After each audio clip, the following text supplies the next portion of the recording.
Hola a todos, mi nombre es Valentina Gómez y les quiero dar la bienvenida a Café CBOB, un podcast que trata de temas de salud y educación con expertos hispanohablantes en esas áreas.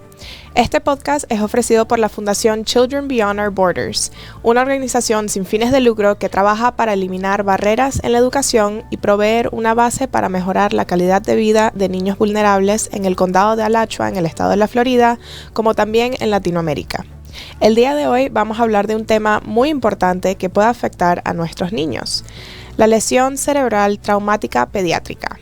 La doctora Muñoz Pareja nació y creció en Colombia y se educó parcialmente en la Universidad del Norte en Barranquilla, Colombia.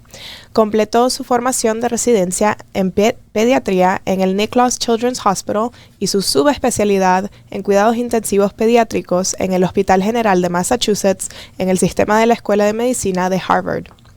La investigación de la doctora Muñoz se enfoca en utilizar biomarcadores cerebrales para ayudar a diagnosticar y pronosticar la respuesta y reparación de lesiones cerebrales después de diferentes agresiones neurológicas. Actualmente, la doctora Muñoz es la directora asociada del programa de subespecialización de cuidados intensivos pediátricos en la Universidad de Miami. Además, ella tiene un gran interés en brindar atención médica de alta calidad a las poblaciones desatendidas y actualmente es miembro activo de varias organizaciones internacionales que se enfocan en brindar la mejor atención médica y quirúrgica a niños en áreas de bajos recursos. Bienvenida, doctora. ¿Cómo se encuentra el día de hoy?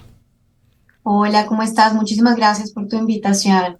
Claro que sí. Bueno, vamos a empezar de una a hablar del tema, que nuestro tema de hoy va a ser las lesiones cerebrales traumáticas. ¿Nos puede explicar un poquito de qué exactamente es una lesión cerebral traumática? Claro que sí. Básicamente es una lesión que ocurre como resultado de un golpe o un impacto directamente en la cabeza o en el cuerpo. Esto también puede ocurrir como un resultado de un objeto penetrante o también el impacto de una bala en el cerebro del paciente. Muy bien. ¿Y qué tan seria puede llegar a ser una lesión cerebral traumática? Bueno, las dividimos en tres, en lesiones leves, moderadas y severas. Eso es de acuerdo al examen físico y neurológico del paciente. Básicamente, las lesiones leves son aquellas que no tienen evidencia de sangrado o ningún tipo de lesión visible en el cerebro. Más sin embargo, estas lesiones, aunque sean leves, pueden causar problemas en los pacientes, y luego las moderadas y severas, pues desafortunadamente algunas terminarán en el hospital, y con las severas, desafortunadamente los pacientes tendrán que estar admitidos en una unidad de cuidados intensivos. Entonces, pues como me preguntaste, se dividen en tres y cada una tiene manifestaciones diferentes. Ok, ¿y nos puede hablar un poquito sobre el diagnóstico de cada nivel y también las manifestaciones, cómo varían entre niveles de severidad? Claro que sí. Una lesión leve, por lo general, puede ser causada jugando deportes, fútbol americano, fútbol o soccer, hockey, de repente montando en bicicleta sin protección o sin un casco. Y puede ser una caída pequeña que tiene el niño, de repente puede llorar un poco, vomitar, perder el conocimiento por unos pocos segundos.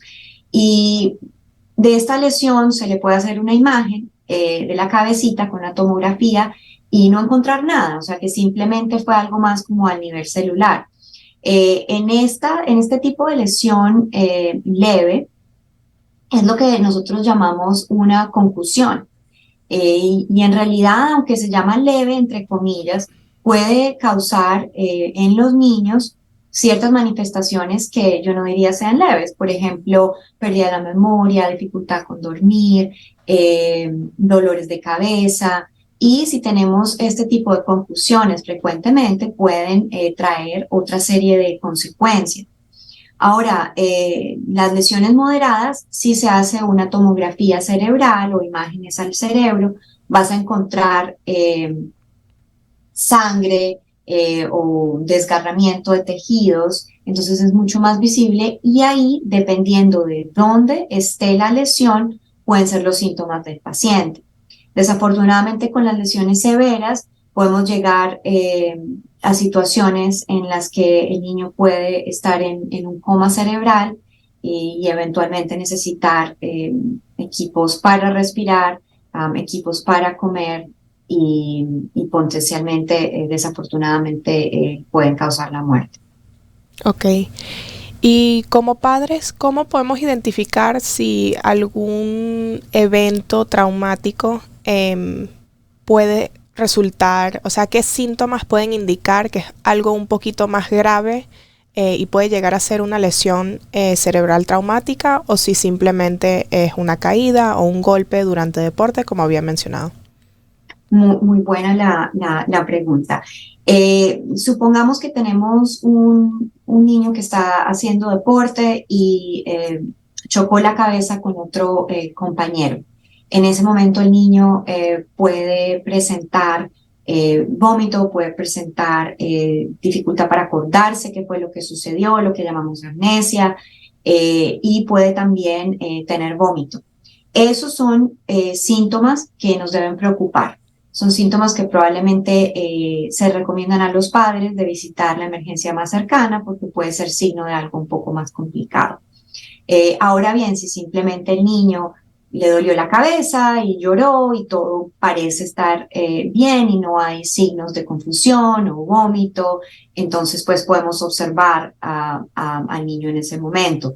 Pero como te digo, sí hay ciertos síntomas que son más preocupantes. Ahora, cuando es algo más serio o más grave, como por ejemplo un accidente automovilístico, dependiendo de cuán severo fue el accidente y una vez más los síntomas del paciente, entonces ahí es cuestión de decidir si ir inmediatamente a la emergencia o por la gravedad del accidente el paciente va a ir a la emergencia inmediatamente. Ok, entonces acaba de decir que es importante que vayan inmediatamente. ¿Cómo puede afectar el tiempo al diagnosticar este tipo de lesión, o qué tan importante es hacerlo con la más rapidez posible? Bueno, si estamos notando, voy a dar otro ejemplo, un bebé que se está cambiando en la mesita donde se le cambia el pañal, por ejemplo, y se cae, empieza a llorar, está vomitando, ese bebé tienen que llevarlo inmediatamente a la emergencia. Si le ven que está vomitando seguidamente y está muy somnoliento.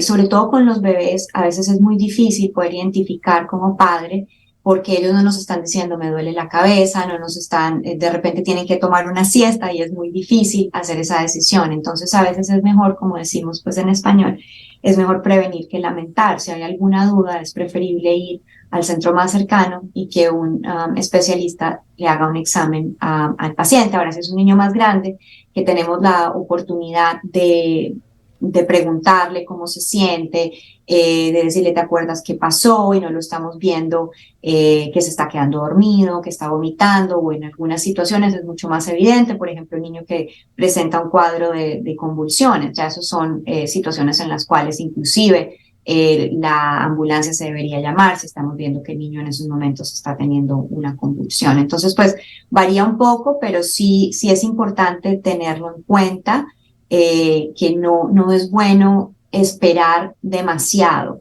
Es mejor tener un examen de una persona especializada. Muy bien. Y doctora, ¿nos puede explicar un poquito cuáles son los efectos de este tipo de lesión a corto y a largo plazo? Claro que sí.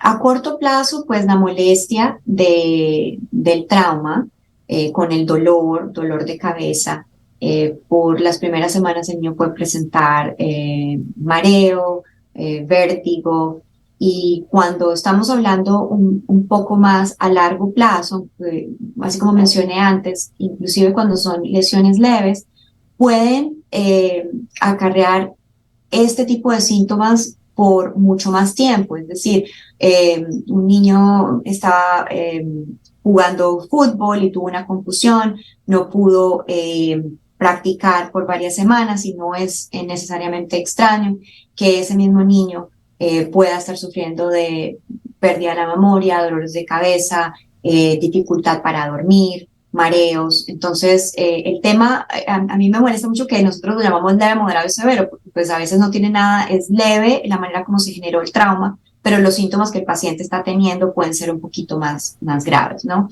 Ahora, cuando hablamos de un trauma más fuerte, o el moderado y el severo, desafortunadamente pueden existir problemas más graves. Por ejemplo, el niño tenga déficits en alguna parte del cuerpo, ya sea del habla, motora, cognitiva, que queden con problemas de epilepsia para el resto de su vida, eh, problemas, con, eh, problemas con el colegio. Lo más importante como padres es prevenir. Prevenir en estos casos es lo que va a ayudar a mantener la cabecita de los niños sana y obviamente que no tengan todas estas consecuencias.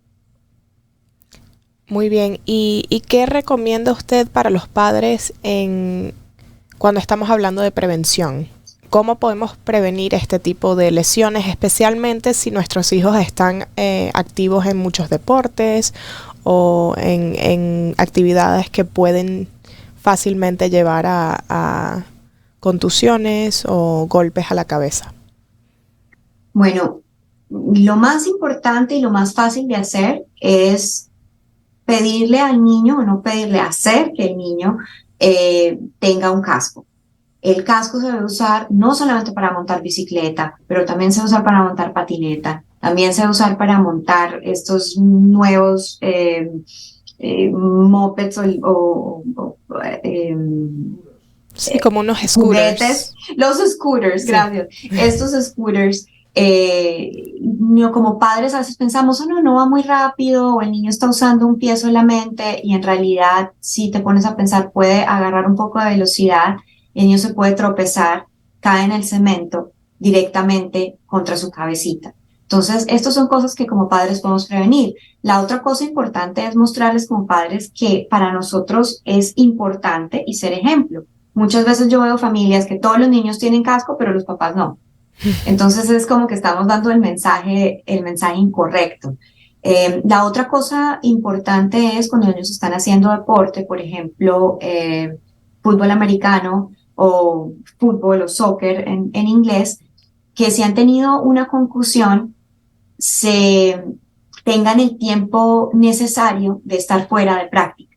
Porque muchas veces los niños o los entrenadores quieren que los niños vuelvan a jugar muy rápidamente y eso puede traer una serie de consecuencias muy graves.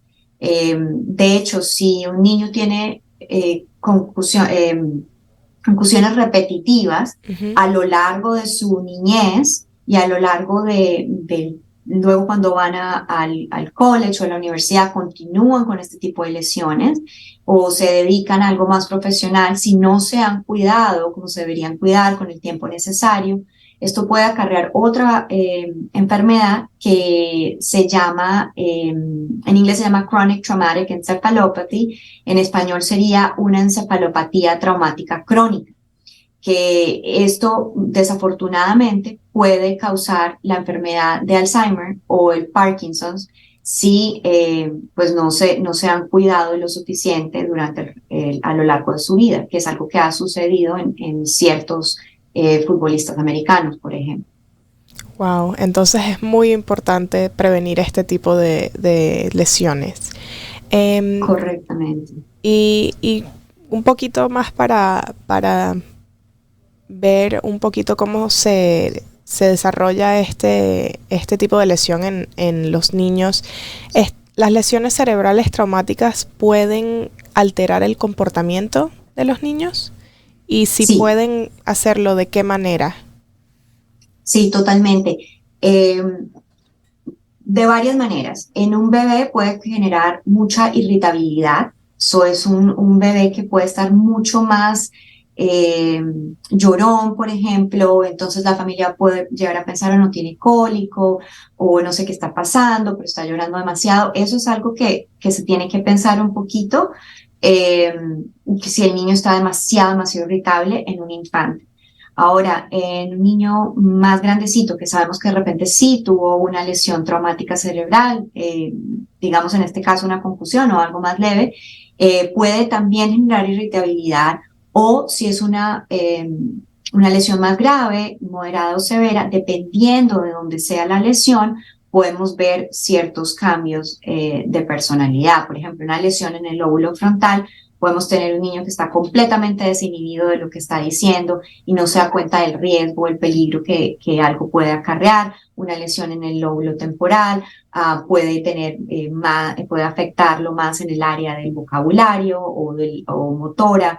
Entonces, pues depende del tipo de la lesión. Una cosa más que quería añadir cuando me preguntaste lo de prevención Ujú. es el uso de la sillita del auto y de usarla apropiadamente. Desafortunadamente, hay padres que tal vez no saben cómo se tiene que armar, entonces les aconsejo, pueden ir a la estación de bomberos más cercana, que ellos les pueden explicar cómo armar la silla, si ustedes no se sienten cómodos armándola o preguntándole directamente al pediatra, pero ellos están instruidos de cómo ayudar a los padres que no saben usarla específicamente como tiene que ser, cuando tiene que estar mirando para atrás, cuando tiene que estar mirando para adelante, y en los niños más grandes usar el booster seat o la sillita, que es como un cubito que ayuda a que el niño esté más alto para que pueda usar el cinturón de seguridad. Usar el cinturón de seguridad y este cubito, el booster seat, es extremadamente importante para prevenir una lesión cerebral en los niños por si tenemos un accidente automovilístico. Muy bien, muchísimas gracias por agregar eso, porque creo que definitivamente es algo que desafortunadamente afecta a muchos niños cuando estamos hablando de seguridad, especialmente en un automóvil. Así es. Y para terminar un poquito el tema, ¿cuál sería su recomendación para padres que ya tienen hijos que sufrieron una lesión cerebral? Bueno, primero que la, la vida no va a terminar ahí, que por más que sea una lesión grave entre las moderadas y severas, la posibilidad de recuperarse todavía existe. Hay muchísima neuroplasticidad en el cerebro de los niños. ¿Qué quiere decir eso? Que las neuronas se pueden llegar a regenerar o encontrar vías para poder realizar las mismas acciones que se hacían antes de una manera diferente. Entonces, estar con los niños para apoyarlos en cuanto a rehabilitación es extremadamente importante. La rehabilitación va a jugar un papel muy importante en que los niños puedan lograr de nuevo obtener como su máxima capacidad. Y también de escuchar a nuestros niños, porque si han sufrido una concusión o un trauma cerebral leve, de repente nos pueden estar diciendo, mamá, me siento muy cansado, o siento que me estoy mareando, o no sé qué me pasa, me está doliendo la cabeza. Entonces, escuchar a nuestros niños y preguntar un poquito qué ha pasado, sobre todo si son niños que hacen deporte. Muy bien. Y ahorita que habló del tema de la rehabilitación, ¿nos puede explicar un poquito cómo se ve el tratamiento de este tipo de lesiones y qué recomendaciones tiene en casos de que si hay medicamento, cómo los padres pueden asegurarse que sus hijos estén siguiendo las reglas del medicamento y eso? Claro, por lo general los niños que van a necesitar ese tipo de rehabilitación son niños que han estado admitidos en el hospital. Y lo ideal es que el hospital mismo se encargue de hacer un referido a ya sea un centro de rehabilitación, dependiendo de la severidad de la lesión del paciente, o terapias apropiadas que el paciente puede ir. Por ejemplo, terapia física, terapia ocupacional, terapia de lenguaje. Yo personalmente he tenido pacientes que han estado en coma cerebral por 2, 3 meses y han podido salir de este coma cerebral, han podido ir a su casa después de estar en un centro de rehabilitación por varios meses y honestamente han salido bastante bien. De hecho, yo tengo un paciente muy especial que pues obviamente por privacidad no puedo decir dónde está, pero todavía mantengo contacto con su familia y es un paciente que estuvo en coma cerebral por casi 2 meses y hace poco se graduó de la universidad y volvió a jugar básquetbol. Entonces, un buen cuidado médico, una buena rehabilitación y una familia que esté ahí para el niño y que lo ayude a recuperarse es crucial. Muy bien, entonces ahorita vamos a pasar de hablar del tema a más preguntas sobre usted como una profesional. Mi primera pregunta es, ¿qué la llevó a estudiar pediatría y especializarse en este tipo de lesiones traumáticas? Bueno, yo adoro los niños, creo que son pacientes muy vulnerables y pacientes muy especiales. No me imagino mi vida cuidando de adultos.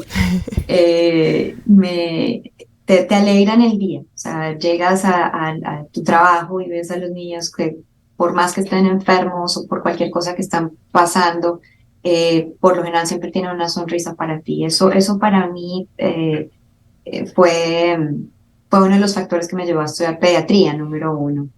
Eh, y bueno, número dos, ¿por qué me he especializado en trauma cerebral?